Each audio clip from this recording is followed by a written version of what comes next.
وہ ایک فقیر تھا، بازار سے گزر رہا تھا تو لوگوں کو دنیا میں کھوئے ہوئے دیکھا تو دل میں رحم جاگا، تو ان کو سمجھایا کہ یہ سب کچھ دنیا ہی نہیں ہے، اس دنیا کے بعد بھی کوئی جہاں ہے، تم نے کسی کے حضور پیش ہونا ہے اور اپنے اعمال کی جواب دہی تمہارے کندھوں پہ ہے، تو آؤ اپنی آخرت کو یاد کرو اور اپنے رب سے تعلق جوڑ لو۔ لوگوں نے کہا جا بابا کام کر، تجھے کیا پتا کہ دنیا کی لذتیں کیا ہیں اور ہم کس کام کاج میں لگے ہیں، جا اپنا کام کر۔ وہ شخص دل برداشتہ ہو گیا، وہاں کھڑا ہو کے آنسو بہانے لگا۔ کوئی شخص گزرتا ہوا رک کے کہنے لگا کہ کسی نے تجھے تنگ کیا ہے، کسی نے تیرے اوپر کوئی زیادتی کی ہے، تم کیوں رو رہے؟ اس نے کہا کسی نے کوئی زیادتی نہیں کی، بس ان کے رویے نے رلا دیا۔ کہا کیا ہوا؟ کہا گزر رہا تھا، ان کو دنیا میں کھوئے ہوئے دیکھا، دل میں خیال جاگا کہ ان بندوں کی رب کی صلح نہ کروا دوں۔ تو کہا پھر کیا بنا؟ کہا وہ تو مان گیا تھا، یہی نہیں مانے۔ وہ تو کہتا تھا لے آ میری دہلیز پہ، میں سارے گناہ معاف کر دوں، ہم تو مائل بکرم ہیں، کوئی سائل ہی نہیں، لیکن ان سے بات کی تو یہ نہیں مانے۔ خیر وقت گزر گیا، وہی شخص دو ایک دن کے بعد قبرستان کے قریب سے گزرا تو وہی فرد وہاں روتا ہوا پایا گیا۔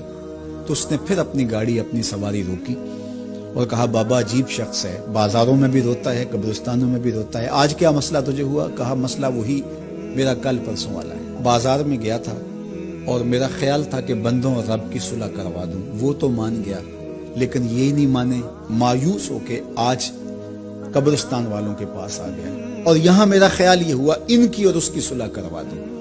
تو بڑی دلچسپی سے پوچھا کہ آج کیا بنا؟ کہا آج یہ مان گئے وہ نہیں مانتا۔ تو قبل اس سے کہ وہ وقت آئے اور ہم کہیں کہ یا لیتنی قدمت لحیاتی، ہائے میں نے یہ زندگی آخرت کے لیے آگے بھیج دی ہوتی، تو آج وقت ہے، وقت پر کافی ہے ایک قطرہ بھی آب خوش ہنگام کا، جل گیا جب کھیت برسا می تو پھر کس کام کا۔ جنہوں نے اپنی زندگی گناہوں میں گزار دی، خواہشات نفس میں گزار دی، آرزوؤں اور تمناؤں میں بسر کر دی، دو دنی چار کے چکر میں پڑے رہے، دولت کے انبار لگ گئے، پھر بھی نفس رجا نہیں ہے، اندر کی خواہشات تشنا کی تشنا ہی رہی، پھر بھی سیرابی نہیں ہوئی، کوزائے چشم حریصاں پر نشد، تا صدف کانے نشد پر در نشد۔ رومی علیہ رحمہ فرماتے حریص کی آنکھ کا پیالہ نہیں بھرتا، کہا کہ جب تک صدف کانے نہیں ہوتا اس میں موتی نہیں آتے، اور سادی شیرازی بولتے ہیں کہ پیٹ بھر جاتا ہے آنکھ نہیں بھرتی۔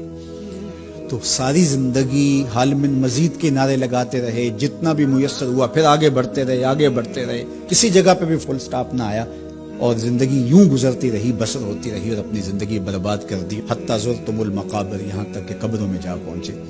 تو آج اپنی آنکھوں کے سامنے موت کا رقص دیکھ رہے ہیں اور ہم پوری کائنات کے اندر دیکھ رہے ہیں کہ جو وسائل سے مالا مال تھے، جنہوں نے دنیا کو تسخیر کرنے کا دعویٰ کیا تھا، جن کا خیال یہ تھا کہ ہم ہر طرح کے حالات سے نپٹنے کی صلاحیت رکھتے ہیں، ہمارے پاس تمام وسائل میسر ہیں، لیکن آج کس طرح بے بسی کی تصویر نظر آتی ہے۔ تو انسان کو سمجھنا چاہیے کہ اللہ کی طاقت کتنی ہے۔ ایک تو قیامت کے دن جب لوگ آغوش موت میں ہوں گے اور بڑے بڑے متکبرین، سرکش، متمردین، بادشاہ، شہنشاہ، کج کلا آغوش موت میں ہوں گے، تو اللہ تعالیٰ فرمائے گا آج کس کی بادشاہی ہے؟ تو کوئی نہیں بول سکے گا۔ اللہ فرمائے گا انا المالک، میں بادشاہ ہوں۔ فرمائے گا این المتکبرون، تکبر کرنے والے کہاں ہیں؟ کچھ سر اٹھانے کے قابل نہیں ہوگا۔ اللہ فرمائے گا میں ہوں متکبر، کبریائی مجھی کو زیبا ہے۔ تو یہ کل جو ماننا ہے تو اچھا نہیں کہ آج ہی مان لیں اور اپنی زندگی کو اس کی راہوں پہ لگا لیں۔ تو یہ مختصر زندگی اللہ کی امانت ہے، اللہ جل شانہ ہمیں اس زندگی کو اس کے راستے میں لگانے کی توفیق دے۔ یہ آزمائش کی گھڑیاں، یہ سزا کے جھٹکے، یہ عبرت کے تازیانے، یہ ہمارے سمجھانے کے لیے ہوتے ہیں۔ حضرت امام غزالی فرماتے ہیں یہ ڈوبتا ہوا سورج روز ہمیں بتاتا ہے کہ میاں زندگی پائیدار نہیں ہے، ایک دن تمہاری زندگی کا سورج بھی ڈوب جانا ہے۔ یہ پھیلی ہوئی قبریں، یہ جوانی سے بڑھاپے کی طرف بڑھتے ہوئے لوگ، یہ اٹھتے ہوئے جنازے، یہ سب کچھ تمہیں بتاتے ہیں، تم سمجھو اور اپنی زندگی کو خیر کی راہوں پر ڈال لو۔ یہ دارالعمل ہے، وہ دارالجزا ہے، پھر دارالجزا میں عمل نہیں ہوگا، پھر پچھتاوا، پھر ڈاڈا پچھتاوا، سخت پچھتاوا، حسرت پہ حسرت، دکھ، اذیت، ہائے کوئی چیخ چیخ کے کہتا تھا میں اس کی بات مان لیتا، میرے گھر میں قرآن پڑھا تھا میں کھول کے دیکھ لیتا، میں مصلحین کی بات سن لیتا، میں اٹھتے ہوئے جنازوں سے کچھ سمجھ لیتا۔ تو کل جو پچھتانا ہے تو آج ہی پچھتا لیں اور اپنی زندگی کو اللہ اور اس کے رسول کی راہوں پہ لے آئیں۔